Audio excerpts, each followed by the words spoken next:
This is it. We are talking about identity, an identity crisis in a way, in a manner of speaking.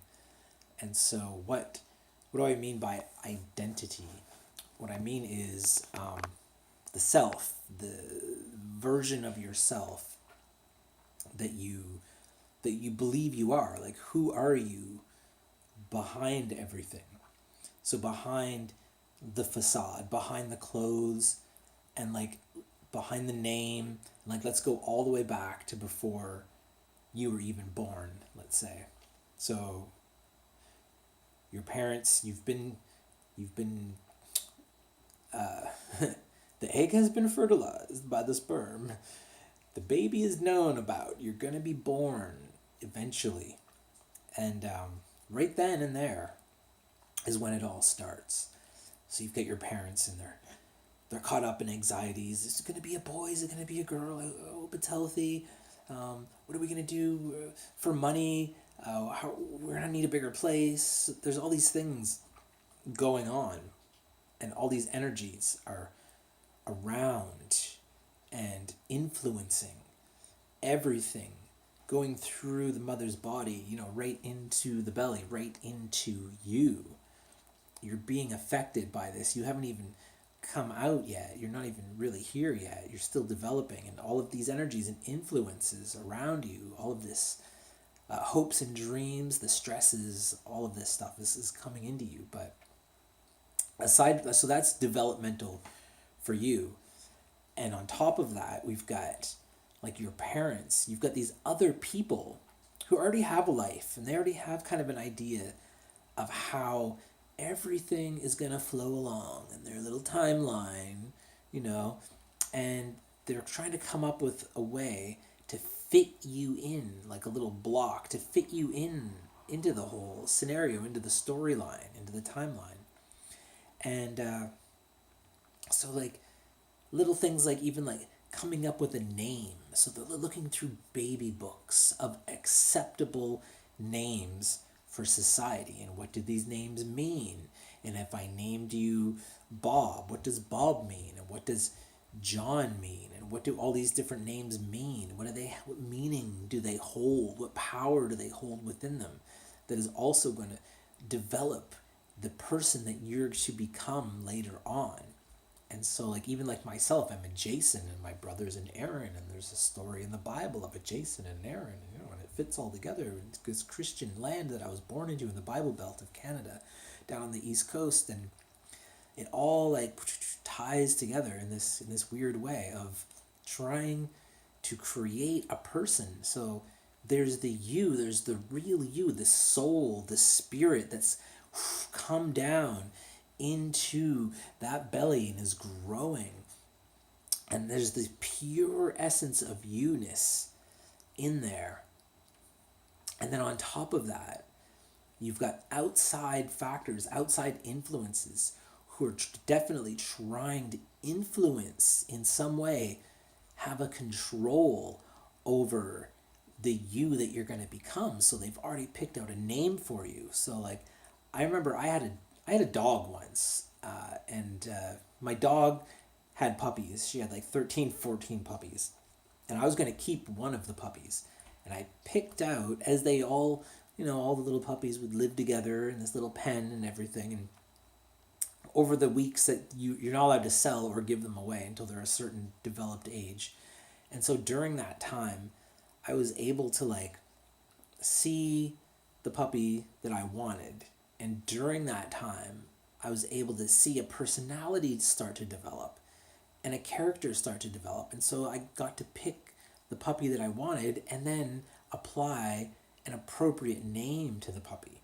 I didn't just name it some random thing and then hope that it fit into that character of the name that I gave it. No, like I named it based on the things that I was seeing, its mannerisms, the way that it acted. And maybe I was superimposing a little bit, like our human stuff onto this like puppy, but I did the best that I could in not naming the dog until it was like actually time, until a name had developed on its own.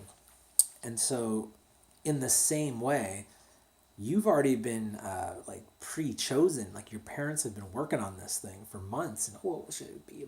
If it's a girl, I'm gonna name it Sally, and if it's a boy, I'm gonna name it Jason or John and Carl and Regan and all these other names. And there's boy names and girl names, and it gets into this whole gender thing, and it's like the soul you is genderless. The soul you comes in and is housed within this structure, this 3D structure that we're in order to be able to maneuver through this 3D realm that we're in. And so you've got identity in the sense of your name being imposed by the people before you. And I mean, it's not your parents' fault. Your parents grew up in this world where their parents named them, and their parents named them, and their parents named them, and their parents named them, and they're all just following this game that was already set up here on the earth before any of these souls had ever come into these bodies, and they're all just falling in line, falling in line. I mean, no one usually takes the time to like step out and kind of like look around and go like, well, wait a minute, like what's going on here? I feel like, what's going on? Is this a conspiracy? Is this have been set up? Are these rules been set up by some secret cabal? Has all of this been written by men behind closed doors? And really, we're not here to argue that or debate that. The only way to ever figure that out would be to have some kind of like impartial time machine where you could go back in time and just kind of be a fly on the wall in these places and really see what really went down. You're never going to read about it in a book about why everything is the way that it is right now. So it's kind of pointless in even like talking about that kind of stuff. So what I would really like is to just kind of continue talking about the identity. And so we all come from source, we all come from the one. That much is truth, that much is fact, that much is common knowledge amongst all spiritual people.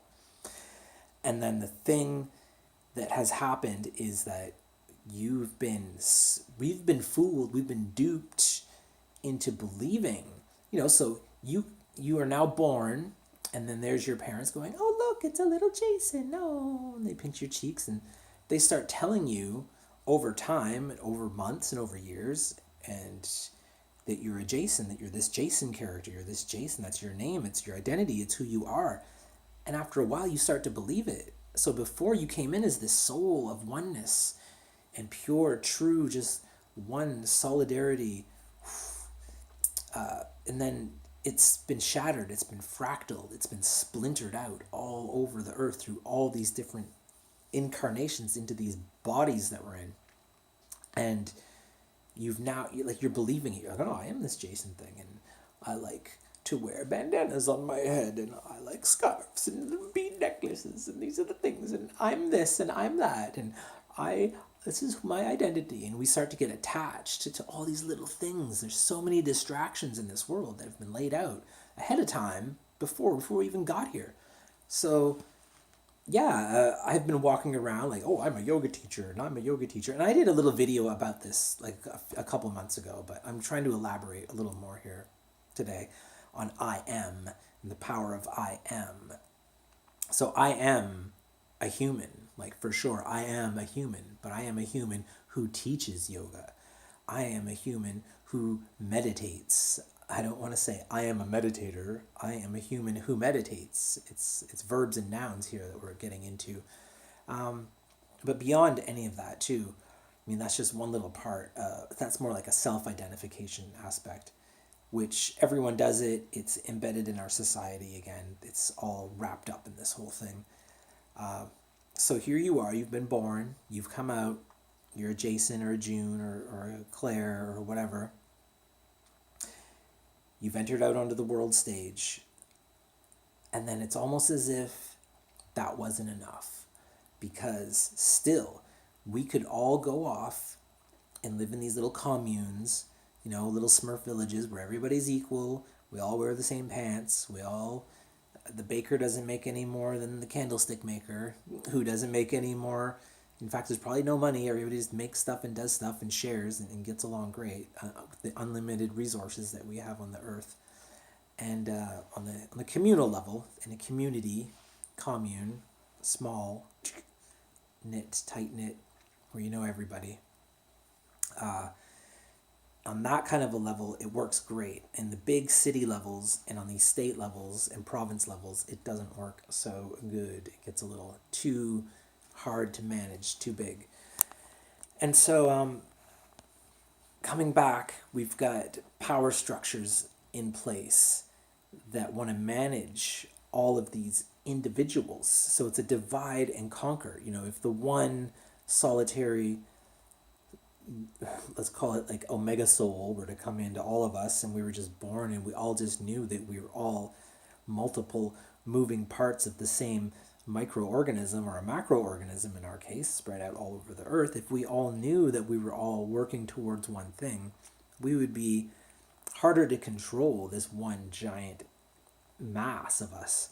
Whereas now we are born into this game, this system that was set up way before we got here, many, many years ago. Grandparents, grandparents' grandparents' grandparents, back to the Dark Ages, all been set up to make us each believe that we are an individual, we're unique, we each have different tastes, we each like different music, we each like different flavors, we each like different clothing, we each like to see different things, we each like to watch different shows. Everything is being tailored to the individual right now.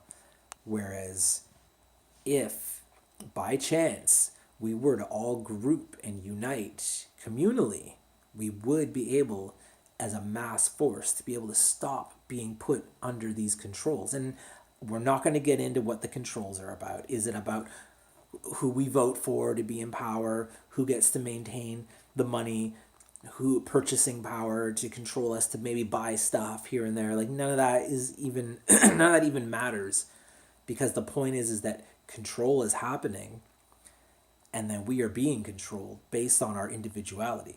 And then, almost as if that wasn't enough, that we were splintered this way in steps, because a lot of us could all band together and still be able to unite and be able to stand up against these forces. And so it wasn't enough. And that's when things like the ego and the id started to come onto the world stage. And maybe it's just nature that we started talking about this, or maybe it was purposefully put there by the powers that be, and then the big evil Illuminati conspiracy Templars, and or whatever name you want to put onto any of this kind of stuff. We're not here to debate that. The point is that it's there, it exists, but it doesn't really exist. The ego is a trap that's been laid out for all of us, and I find a lot of spiritually advanced people are still getting caught in these ego traps. So they're thinking that, like, oh, well, my ego, I was being so egotistical yesterday when I said this and that, and oh, I was acting out of ego, or he was acting out of ego, and she was being egotistical. We are one whole and complete unit. We are not splintered in half. There's no ego J and JJ, and like all of the writings of the past and the psychology books and everything will tell you that, oh, but the ego's there to protect you. The ego's what helps you fight bad guys. The ego's what makes you run from that tiger when you're out in the woods and there's an animal chasing you. It's like, no, what we know now is that's cortisol levels. That's blood sugar, insulin spikes that's making us run from that tiger or stay and fight with that tiger or that bear or whatever the case is, fighting with an outside tribe or anything like that. So to say that it's the ego is like totally false. And by believing in the fact that we have an ego, that we are splintered and split in half, we individually, in solidarity, have been fractured internally and are again being easier to manipulate. So we have us on our little human level. Let's say there's 4 humans, and then we all learn how to get along, and then we can make a fist and punch. But it's like, well, if this finger thinks it's 2 fingers, and if this finger thinks it's 2 fingers, and if each of these fingers think that they're 2 fingers, these fingers are never going to be able to get along with the thumb enough to make a fist, to punch and fight back. It's kind of where we're at right now in society in this day and age, is that we have so many people who are on the right path but are continually buying into this idea that there is and ego. By buying into the ego idea that you are divided, you are then conquered right away. So you've got to get that out of your mind. There's nothing that anyone can say to you. There's no podcast video I can make to tell you about this. Like, I'm saying it now, but it's probably not going to click in. It's not going to resonate. Something is going to happen in your life where you're just going to snap and be like, oh my God, now I get it. I understand. I am already a whole. There's not another Jay in here running around in the background. There's not like an evil Jay, like the little devil on my shoulder and an angel on my shoulder. No, like, you are one. Take responsibility. You have to take responsibility.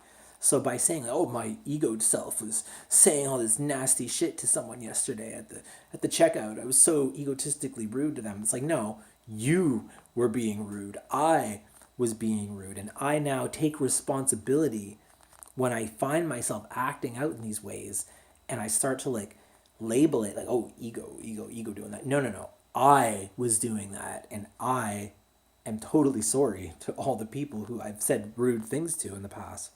And I like to now go back and apologize when these kind of events happen, or when you catch yourself doing something formerly known as egotistical, to not even just like label it as such, to just kind of recognize it as like, oh, I was being a dick. I should probably go apologize for being a dick. Not my ego self was being a dick. I was being a dick. I was being an asshole. I need to go back and apologize. Or I need to set things right. I need to go back and change the motion and the direction that things are headed because of the things that I did. By taking full responsibility of you yourself as one unit, we can then bond and bind together with other individual solidarity units and form that fist so that the control can no longer happen. That's it, ladies and gentlemen, for today. Peace, love, and light. Namaste.